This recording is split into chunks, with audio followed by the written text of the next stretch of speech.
program that you particularly enjoyed as a young age, or was there a book, or was there a magic moment that sparked your career that led you to becoming a cyborg? I have an answer which will take about the next hour, but I was always into technology, more actually tweaking and changing. I love motorcycles and tweaked them and did things to them that you shouldn't do to them, and so on and so forth. So technology, great. I like science fiction. I think probably no more than someone who's really interested into science fiction. So I wasn't a geek, but neither was I not interested. I found War of the Worlds was one of the first books I read, which excited me enormously. More from the point of view that you've got this life form that doesn't think like a human life form. Humans no idea, you can't bargain with it, you can't reason with it, which turned up in Terminator later on. Because it was blasting the hell out of humans. And I was so disappointed with Wells when I sort of turned the last page, as it were, and this life form died of some bacterial infection. I thought, what a cop-out. It really disappointed, as an 8-year-old or whatever it was, really disappointed me. Didn't believe it for a minute. And I guess the third element, so there's technology, science fiction.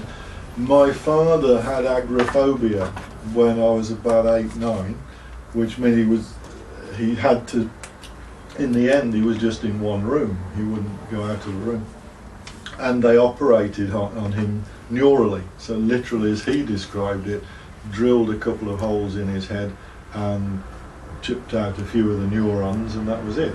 And it cured him of his agoraphobia, and the whole process of what they did and the healing and the fact that you can change the functioning of a brain dramatically with just a few small corrections, modifications, was incredible. So if you put those all together, you can see where it comes from, the neurological, and so on. Yeah. And just one follow-up question before I pass over to you. You said about how in War of the Worlds a physical bacterium or physical virus killed the machine. Yes. Do you ever think that might happen to your work? Are you ever concerned about your rat neurons getting some form of disease and dying in your cyborgs? The rat neurons do. I mean, we've had enormous problems with them. They get viruses. Was an issue. Has been an issue, and we don't really know some of the time what the viruses are, because it's it's in a laboratory and the brain is open effectively all the time, and all sorts, particularly with other people opening the door of the incubator, all sorts of crud gets in, and the things can die off in a short space of time, and you don't know what the hell the problem is. So it is a big issue as far as the work is concerned, trying to keep them clean, trying to keep them at the right temperature, trying to keep them developing in the right sort of way, but also trying to keep them stimulated. I think in the film Short Circuit, if anybody remembers Johnny that. Five. Yeah, exactly. Well, Great. one of the things from that is I need input. And I think that from the brain, the cultures we're growing, they need input. And how the hell do we give them input that is meaningful and relates to what else just here's information. Doesn't do anything. Doesn't do anything. So you've got to try and relate it. It is sort of teaching a robot brain basics of life and what's important and what's not. How the hell do you do that? There we go. So that's going to be your next work, is a school for robots. It's not a bad idea, but I think first of all we need to increase the range of inputs, because we have to give more sensors to the robots. Simple ultrasonic sensors really restrict the range of inputs that are going in. So we're looking to increase with audio input and things like infrared and touch and that, which are fairly simple inputs but that it doesn't have at the moment, and then extend the range. Even with infrared and ultrasonics, it's got what would be considered extrasensory input as far as humans are concerned, which is quite cool.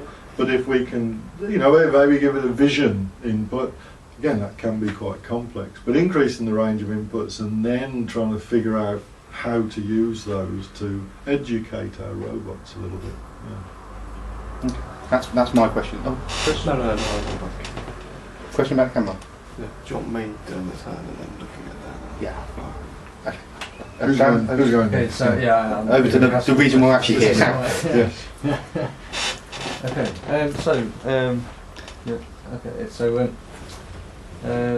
So how would you describe the term cybernetics? Cybernetics is about, well, the original definition is picked up from Norbert Wiener, would be humans and machines, communication and control all together. So it is humans and technology, but looking at as a system, how it all works when you put it all together, and not so much the elements. So the feedback loops that are involved are critical to the whole process. So that's what I'd say. So if you're looking at a car that's being driven around, you're not interested in the car and the driver, you are interested in the total system. What does the overall system do? How does it work? And hence, because we can look at the car, we can look at the driver, but the important points often are the interface. How do we get information from the car to the driver in the most efficient, effective way? And when we do, how does that affect the driver? Because the driver is a non-linear system, not easy to model. And then when the driver does something, what is the easiest way for the driver to do something to the vehicle? You know, maybe putting your foot on the throttle is not the best way to do it, but maybe it is. So it's that's the feedback loop, but practically the interfaces are often the points of problems or where we need most learning at the present time. So cybernetics, I think it comes from the Greek word kybernetes, which is a steersman of a boat. Which is, I have to say, when I first got my position, Professor of Cybernetics, and my mother said, "What are you doing?" And I said, "Oh, it's kybernetes, steering a boat." And ever since then, she thought I was sailing around the world in boats and things like that. She's never quite got the handle of what I'm actually doing. Right. So, what are the current developments in cybernetics? There's a lot of work at the moment on haptics, which is taking human movements and giving more of a sensory feedback to what you're doing. So for somebody who has, let's say they don't have much power in their arms or legs, could be a multiple sclerosis patient, to try and provide feedback so that if they're trying to do something, either in an exoskeleton way, you increase the power of what they're doing through technology, or you give them more of a feeling for what they're doing because the sensory inputs are not working so well. So one example is that, haptic. I think the most exciting things for me, though, are the possibilities of linking the human brain up with technology.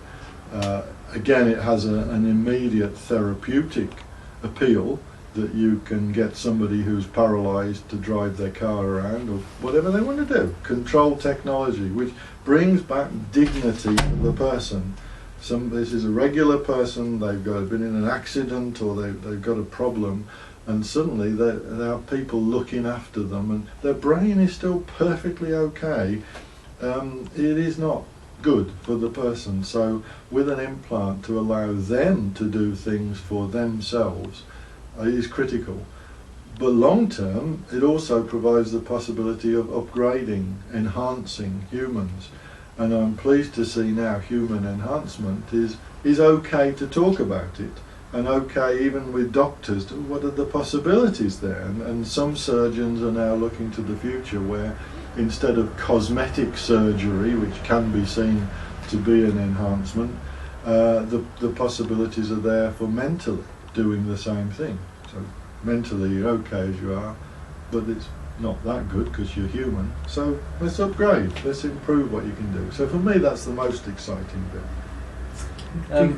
Do you think that will happen in your lifetime or in the next generation, or do you think this is a 50 years away or 100 years away or 500 years? I think there are certainly the first research projects for enhancing humans well, I mean, I've already done some stuff. I've had extrasensory input in ultrasonics, that's a start, and communicated in a new way. So some of the, and there will be more research projects.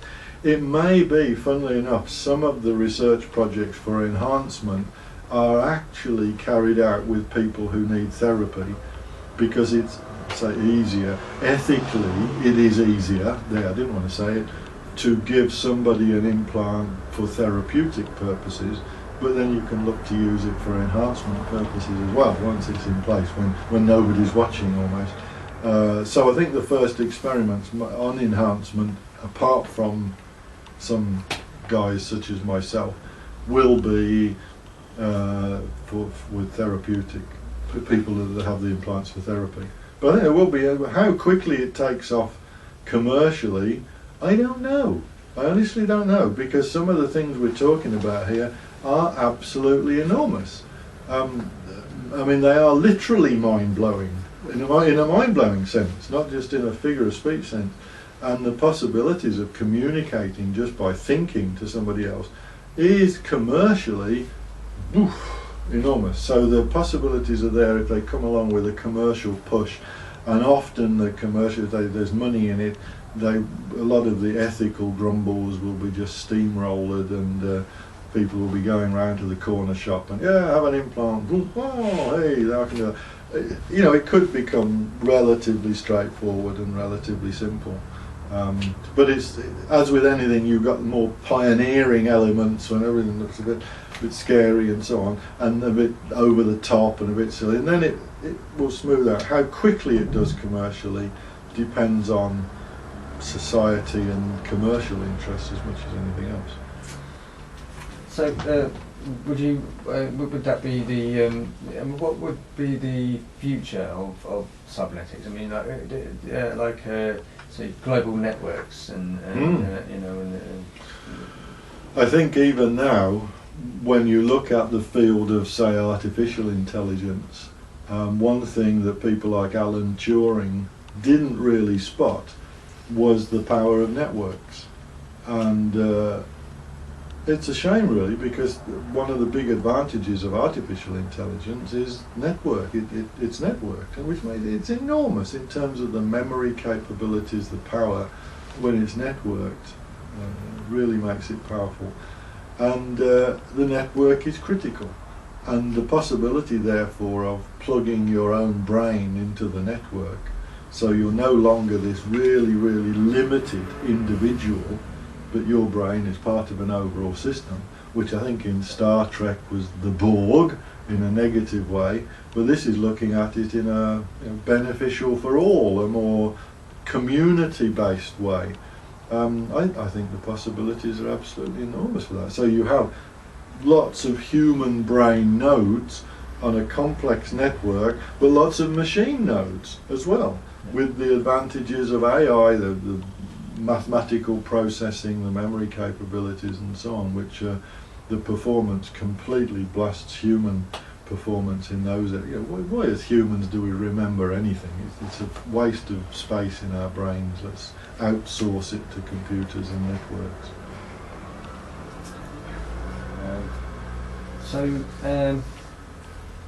Tell me about your implants. 2 seconds. Yep. We're actually going to get to see one. Yeah. Wow. See what I've got.